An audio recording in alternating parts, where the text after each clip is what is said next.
गरिमा जी को गुस्सा आ जाओगा, नहीं अब नहीं करना है, बहुत हो गया। नहीं, एक टाइम ऐसा मैं क्या कर लूं कि इनको मैं वापस ले आऊं, लेकिन उस समय जो है डॉक्टर्स पूरी तरीके से जवाब दे चुके थे कि कान में चिल्ला रही हूँ, पैर रगड़ रही हूँ, हाथ रगड़ रही हूँ, सब कुछ ठंडा पड़ा हुआ है, तो 1% भी चांस तो नहीं है, लेकिन आप रहोगी तो मुझे जो है एक बल रहेगा।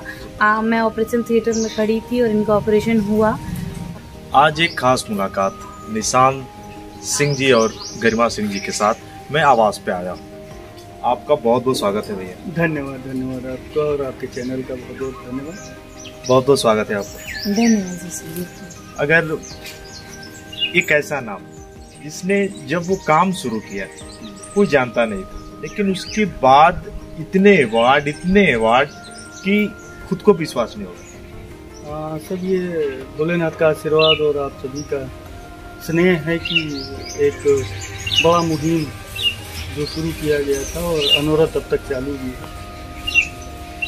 अगर जब वो कारवां शुरू किया, एक बार जब हमारी बात हो रही थी तो निशांत जी आपने कहा ना कि सुशील उस समय परिवार के लोग ही नहीं निकलते थे, आज कोई उसे याद नहीं करना चाहता, लेकिन आज जो आपका नाम है, कितने अवार्ड अब तक मिल चुके हो? अवार्ड की गिनती तो नहीं की है, फिर भी 650 से ऊपर अवार्ड मिल चुके हैं और वास्तव में वो बहुत भयावह समय था।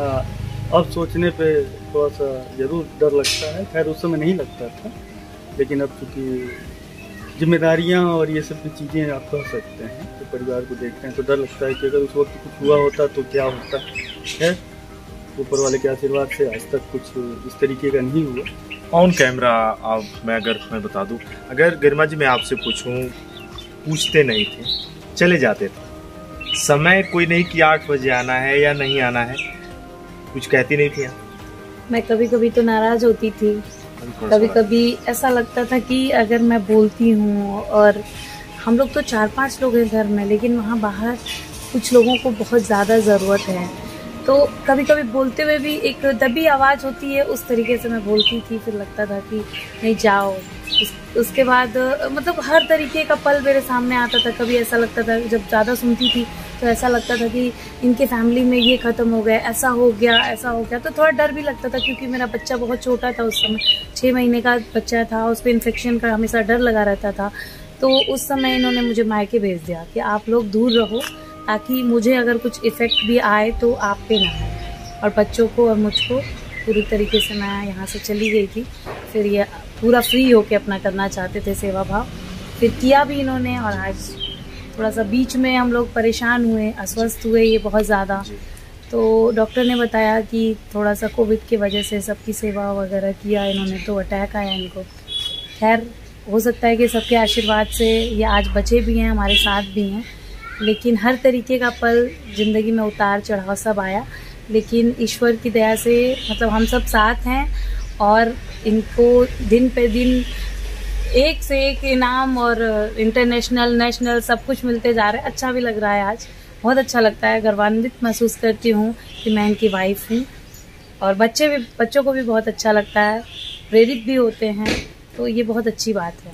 एक समय वो था दोस्तों जब निशांत जी अस्पताल में थे और परिवार ही जानता है जिस तरीके से दुखों का पहाड़ टूटा। जब हमारी आपसे बात भैया हो रही थी, मैं चाहूँगा जरूर आज ऑन कैमरा, ज़्यादा तो आप आते नहीं हैं, लेकिन मैंने ज़बरदस्ती किया तो आज आप आए हैं। क्या वो पल था जब आप बैठते थे, जरूर मैं चाहूँगा वो लोग जानना चाहते हैं। हाँ देखिए, वो एक बड़ा ही अजीब हादसा ही कर सकते हैं, जो कि एकदम से हम स्वस्थ थे, सब कुछ ठीक था, लेकिन वो अटैक का दौर 1-2 नहीं 3-3 अटैक आने, और वास्तव में जो वो मेदांता के हॉस्पिटल में मैंने महसूस किया कि मरने के बाद का जीवन।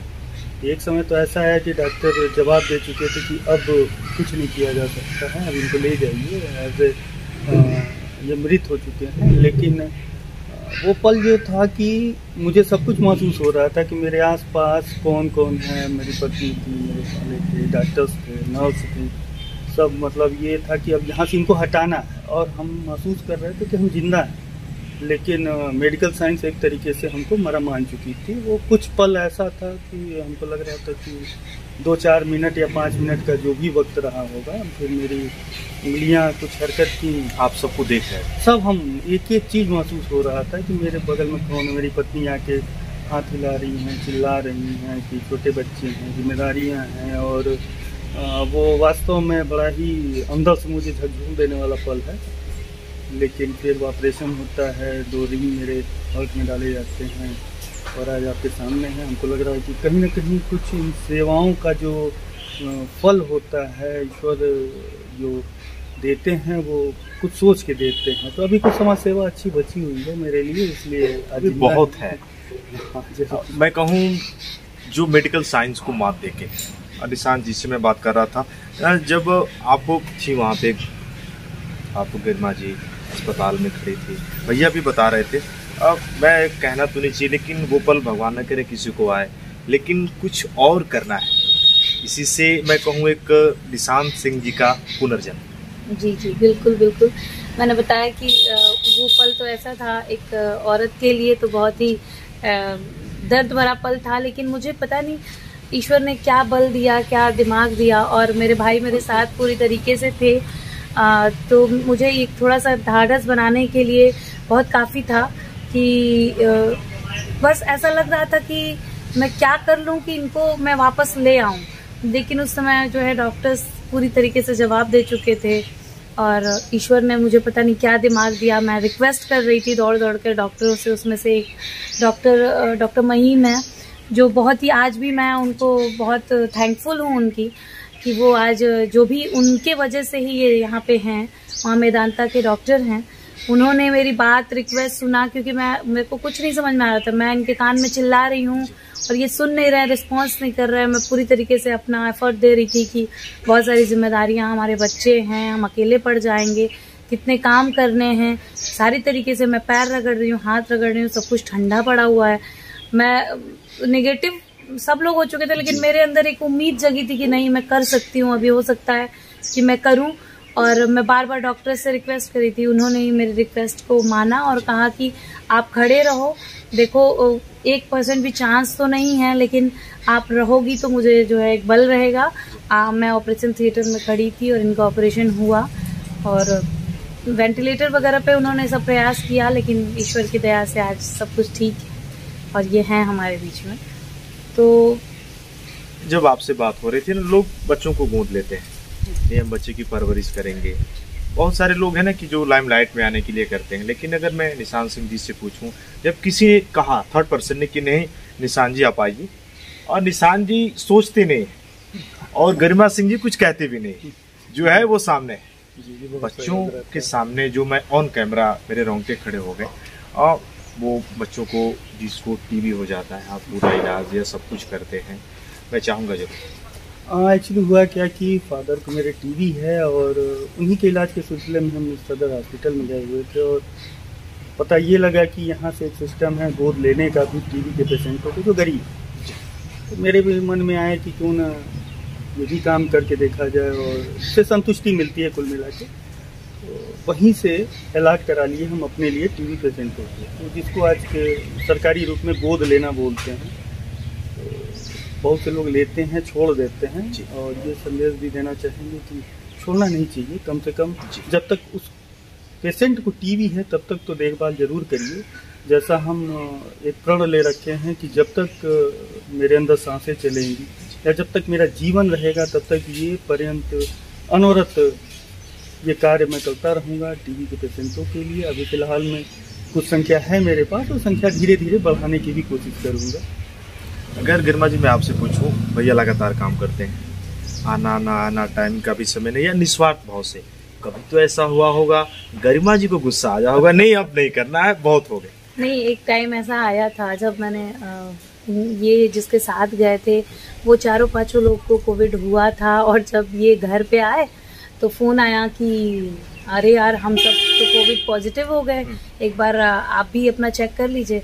तो इन्होंने बिना कुछ कहे मुझे बुलाया और बोला कि ऐसा है कि तुम जरा तुम्हारा कोविड चेक करना है, शायद तुम पॉजिटिव हो। हम कहे क्यों?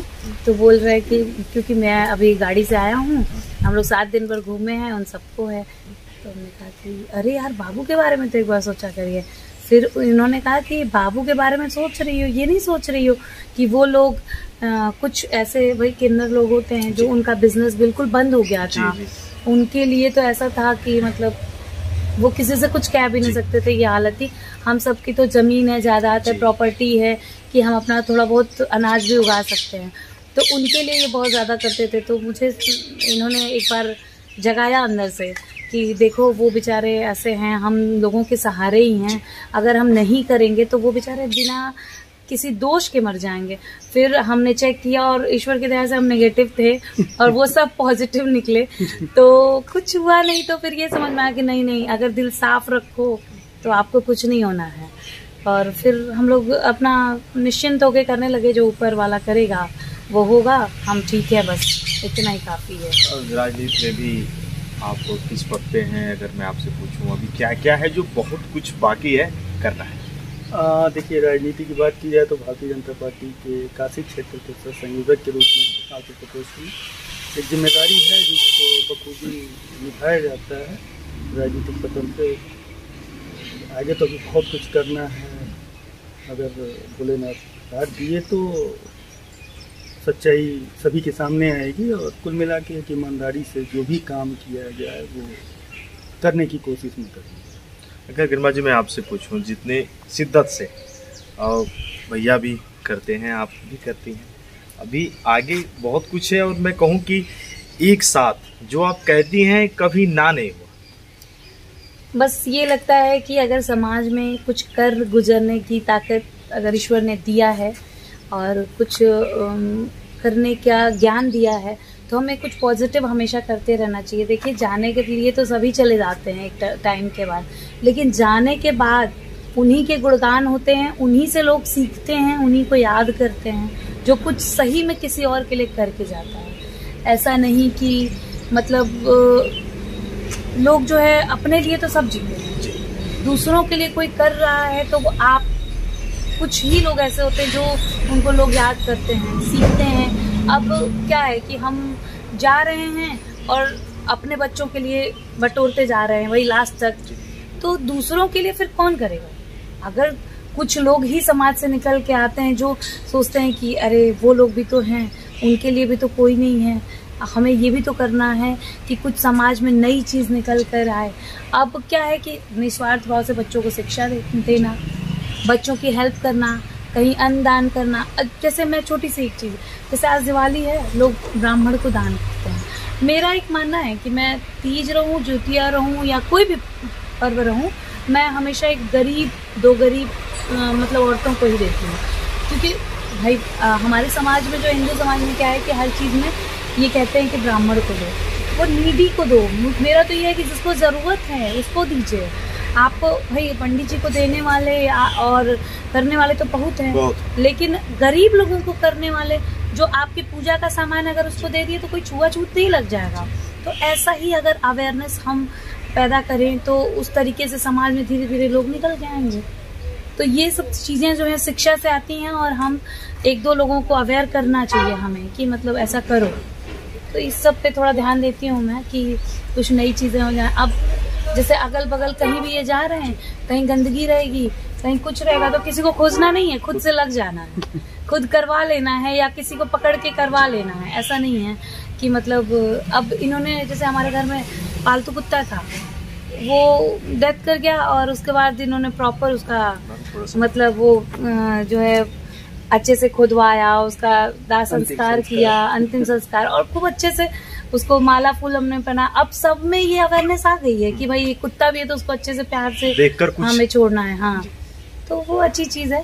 पालतू कुत्तों को जो है हमेशा खाना खिलाना, और ये तो हमारे बच्चे भी उस पर लग जाते हैं। अगर मैं पूछूं निशान जी से, देख कर लोग सोचते हैं कि यार क्यों ना हम भी निशान भाई जैसा बन जाए, तो खुद को कैसा लगता है यार? कुछ तो ऐसा है। देखिए, यही तो कोशिश थी कि जागरूक करना लोगों को।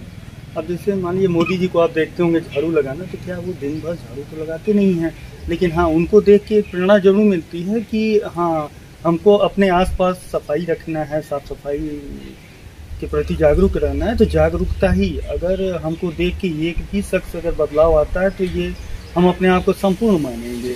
और यही मेरी कोशिश थी कि सैनिटाइज़र करते हुए जो हमने एक बड़ा लक्ष्य की तरफ कदम बढ़ाया था, तो अगर हमको देख के 2, 10, 5 लोग भी अपने गांव में इस तरीके का कार्य किए होंगे तो कुछ तो उन्होंने न से अच्छा हाँ था। तो अभी मैं कहूँ दिल को सुकून है यार, बहुत सुकून है। सुकून ही तो है सबसे इसकी वजह। अगर गरिमा जी मैं आपसे कहूँ कि बहुत लोग हैं ना कि मेरे बेटे हैं, बच्ची है, अपना परिवार है यार, अभी बहुत कुछ करना है, लेकिन परिवार भी है, आगे और भी लोगों के लिए सोचना, आखिर इसके पीछे कौन है जो पर्दे के पीछे गरिमा जी को बताता है कि नहीं उनके लिए भी 2 कदम चल।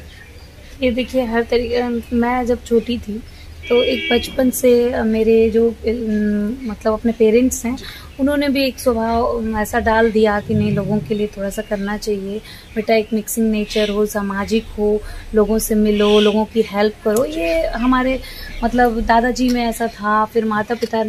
अब यहाँ पे आई तो जो थोड़ा बहुत बचा कुचा था, ये इतना ज़्यादा झुकाव था इनका सामाजिक रूप से, मतलब ये सब करने में कि हेल्प करना है।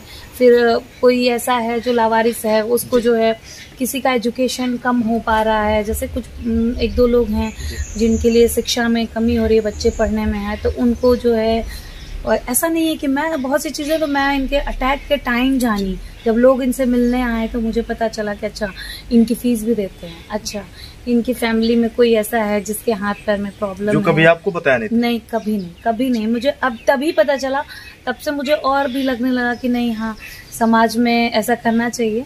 और जब दिन पे दिन इनको अवार्ड मिलता है तो मुझे बहुत अच्छा लगता है कि नहीं ऐसा करना चाहिए। और बच्चे भी मेरे मम्मी पापा, अब मेरा छोटा सा बेटा है, मुझे सबसे आश्चर्य अभी याद आया कि उसका बर्थडे आने वाला था, तो पूछ रहा है मम्मा मेरा बर्थडे कब है, तो मैंने कहा कि जून में 18 को, जिस दिन पापा का है। तो बोल रहा है मम्मा पापा के बर्थडे के दिन हम और पापा जो है दोनों मिलके वृद्धाश्रम जाएंगे।